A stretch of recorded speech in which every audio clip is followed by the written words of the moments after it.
राघव चड्ढा ने एक statement release करी है कि मैं सिर्फ लोगों का मुद्दा उठा रहा था और इसलिए मेरी आवाज को बंद कर दिया गया। आप किस तरीके से रिएक्ट करेंगे इसमें? आज हमारा देश एक संकट से गुजर रहा है। लोकतंत्र पर, संविधान पर हमला हो रहा है। हमारी आंखों के सामने वेस्ट बंगाल का इलेक्शन चुराया जा रहा है। गलत तरीके से वोट काटे जा रहे हैं। बीजेपी के कार्यकर्ता गलत तरीके से वोट बनवा रहे हैं। एडमिनिस्ट्रेशन पे कैप्चर हो गया है। दिल्ली में भी यही हुआ था।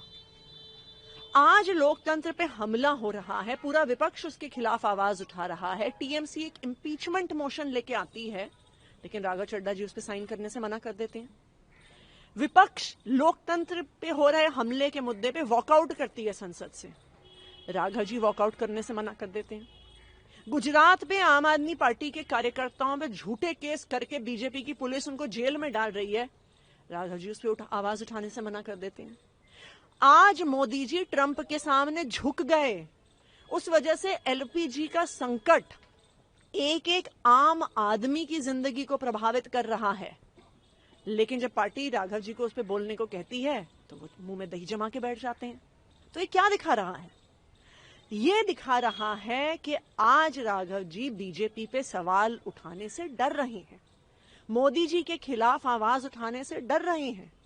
और शायद आज ऐसा लगता है कि 2 साल पहले जब अरविंद केजरीवाल जी की गिरफ्तारी हुई थी तो उन्होंने जिस प्रकार से कहा था कि मेरी आंखों का ऑपरेशन है, इस वजह से मैं भारत से बाहर हूं, शायद तब भी वो मोदी जी से डर गए थे। आपने बोला कि डर रहे हैं, क्या रीजन है डरने का? उनको क्या रीजन हो सकते हैं? देखिए, रीजन तो सबके सामने है। बीजेपी का एक तरीका है कि जो उनके खिलाफ बोलता है उस पर ईडी का केस होता है, उस पर सीबीआई का केस होता है, उस पर फर्जी आरोप लगाए आते हैं, उसको जेल भेजा जाता है, जो आम आदमी पार्टी के सारे नेताओं के साथ हुआ। आज भी गुजरात में वही हो रहा है।